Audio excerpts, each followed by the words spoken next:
Chers amis, mes chères consoeurs, mes chers confrères, bonjour, je suis très très frustré de ne pas être avec vous. Les Romains ont bâti une civilisation avec la route. Et nous devons faire entre 12 heures et 20 heures pour passer de Dakar à Cotonou, d'Alger à Cotonou. Donc voilà, c'est insupportable. Donc ce voyage commençait à devenir long et épuisant pour moi. Je suis entre deux concours en plus, donc on est un petit peu fatigué. Et je me suis dit que cette lettre numérique que je vous envoie probablement va porter l'objet de mon intervention à l'intérieur de la fédération.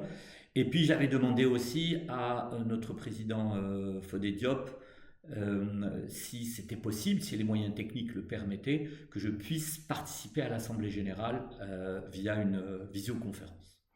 Voilà, je suis désolé de ne pas être là, mais en réalité, je suis terriblement frustré. Donc, vous me pardonnerez pour ce sujet-là. J'espère que je recevrai aussi les comptes rendus des travaux.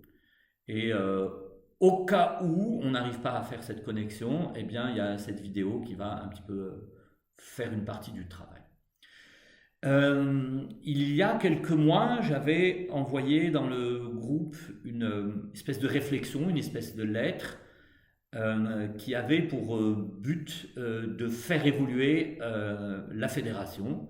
J'ai pu ensuite en discuter très très vite avec certains d'entre vous, ceux que j'ai pu croiser, comme ça, entre Ouaga, Tunis, à Paris aussi. Donc j'en ai parlé avec un petit peu, vraiment sans être exhaustif, hein, avec Fodé Diop, avec Antoine Boukoulou-Joué, avec notre ami Éric Moreau, avec Amadou Souley. J'en ai un petit peu parlé aussi avec Haj, notre ami du Mali.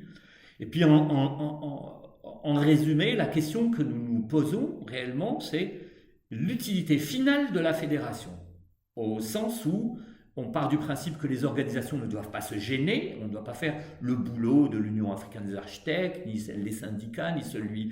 Et donc cette fédération, qui est vraiment quelque chose de salutaire, qui est vraiment quelque chose qui est très bien, puisqu'on se réunit en dehors des instances officielles ordinales, tout en étant un représentant de l'ordre, puisqu'il faut un représentant ou plusieurs par pays. Et donc, moi-même ne suis pas un dirigeant d'une instance ordinale en Algérie, mais pour autant, je crois que le respect que me témoigne la profession et les autorités de mon pays sont intacts et ma voix compte et porte beaucoup dans le débat général. Alors, on a pensé que nous devions agir en intellectuel pour porter la parole du développement continental et que si nous ne le faisions pas, personne, encore moins les instances ordinales dont la mission principale est d'organiser la profession, eh bien personne ne le fera à notre place. Chez vous tous, j'ai franchement trouvé un niveau de questionnement très pertinent. Et puis surtout, une envie de changer le monde. Alors, je me dis, nous sommes donc des rebelles. Nous sommes des rebelles. Mais des rebelles à quoi? Nous sommes des rebelles aux pratiques établies par l'hégémonie d'un système de pensée qui emprunte bien souvent à des cultures globales qui sont très éloignées des nôtres et des préoccupations qui en découlent. Pour résumer, la solution à Berne ne peut pas systématiquement être une solution à Nouakchott. Alors le réveil africain, je pense qu'il doit être porté d'abord par l'intellect et la vision, mais surtout il doit nous permettre en amont de sortir totalement de la boîte à pensée dans laquelle nous ont formaté les puissants d'hier.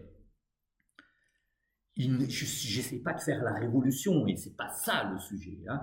Il ne s'agit absolument pas de créer une quelconque rupture, fût-elle radicale, parce que dans tous les cas, nous continuons à faire partie du monde et le monde continue à être issu de nous.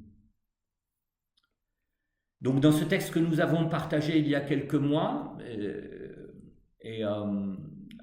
sur lequel on a imaginé la mise en place d'une plateforme de réflexion panafricaine qui serait capable de diagnostiquer un problème macro Par exemple, un problème de mobilité, les questions qui sont liées au partage de l'eau, qui sont liées au stress hydrique de certains pays, le partage de l'énergie, donc du feu, euh, d'analyser les transformations structurelles intra-africaines, de probablement d'une certaine manière faire de la formation, de la sensibilisation,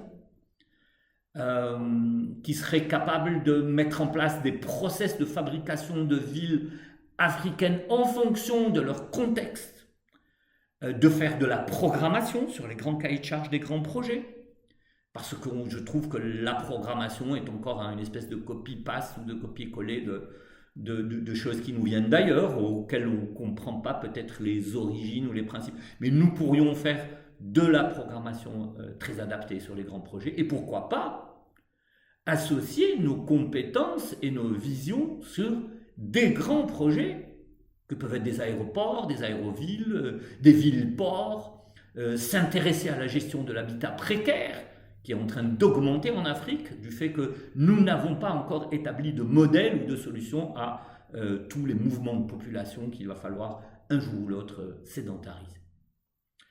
Et très franchement, les gars, on pourrait devenir très rapidement, si on se structure bien, si on met on va dire la bonne marmite et les bons ingrédients, nous pourrions devenir une force de proposition de haut niveau.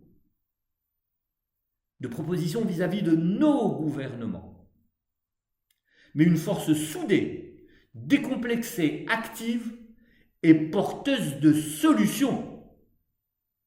Ça veut dire que nous serions capables d'agir sur des destins communs. Et ça, c'est quelque chose qui pourrait s'inscrire dans l'histoire. Il s'agit juste de se donner la mesure qui est la nôtre, c'est-à-dire une capacité à produire des choses qui peuvent véritablement changer le monde. Je vais vous donner un exemple. Un exemple que je tire d'une expérience que nous avons eue dans le sud Mali sur la transformation de la mine de Morila en complexe agro-industriel, et en réalité c'est le départ d'une ville. J'avais présenté déjà des choses pour certains d'entre vous aux récentes rencontres. Nous avions fait appel à une espèce de consortium malaisien. Alors, très intéressant la Malaisie, il faut vraiment regarder ce pays avec beaucoup d'intérêt. Dans les années 90, le mouvement malaisien a relié deux de ces institutions pour promouvoir le développement. Alors, la première institution s'appelle MASA, M-A-2-S-A. Il s'agit d'une association commerciale à but non lucratif, retenez bien. C'est une association gouvernementale, commerciale, à but non lucratif, qui elle-même est composée de membres issus du secteur des affaires malaisien.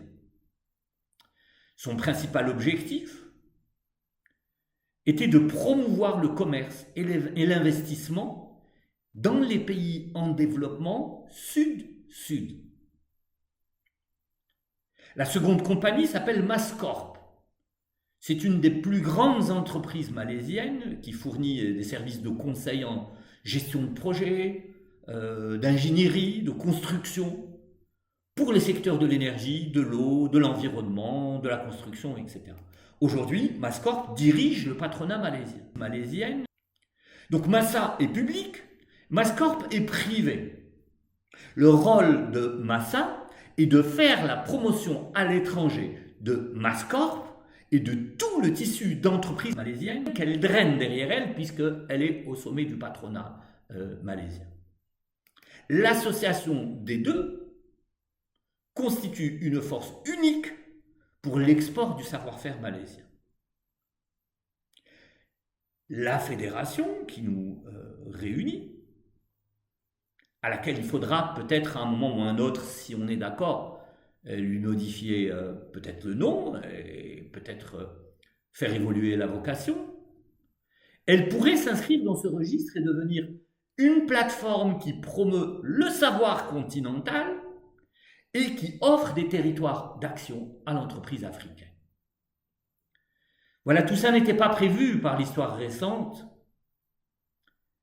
mais cela pourra se développer dans nos petits cerveaux d'urbanistes, d'architectes et de faiseurs de civilisation.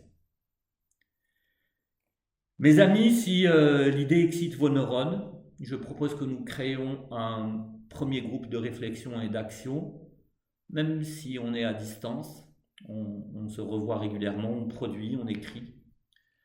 Euh, et l'idée, c'est d'orienter l'action sur les moyens et les chemins à prendre pour réussir cette transformation de la fédération, qui est en réalité n'est qu'une adaptation à un monde qui bouge vite, même très vite. Voilà, je suis encore désolé de ne pas être avec vous, je suis surtout frustré de ne pas être avec vous. Si véritablement vous pensez qu'il faut qu'on fasse quelque chose, c'est maintenant qu'il faut le faire. Voilà, merci beaucoup à Fodé et à Madou. Et puis je souhaite un bon anniversaire et puis vraiment un futur reluisant pour l'Ordre des architectes du Bénin. Et j'espère très très vite, je suis en train de réfléchir à organiser quelque chose à Alger, en Algérie j'allais dire, parce que le pays est grand et j'aimerais vraiment pouvoir vous montrer des choses, euh, pas pour promouvoir l'Algérie, mais simplement pour qu'on puisse se poser dans des balances et se dire qu'est-ce qu'on peut échanger et en quoi on peut s'enrichir.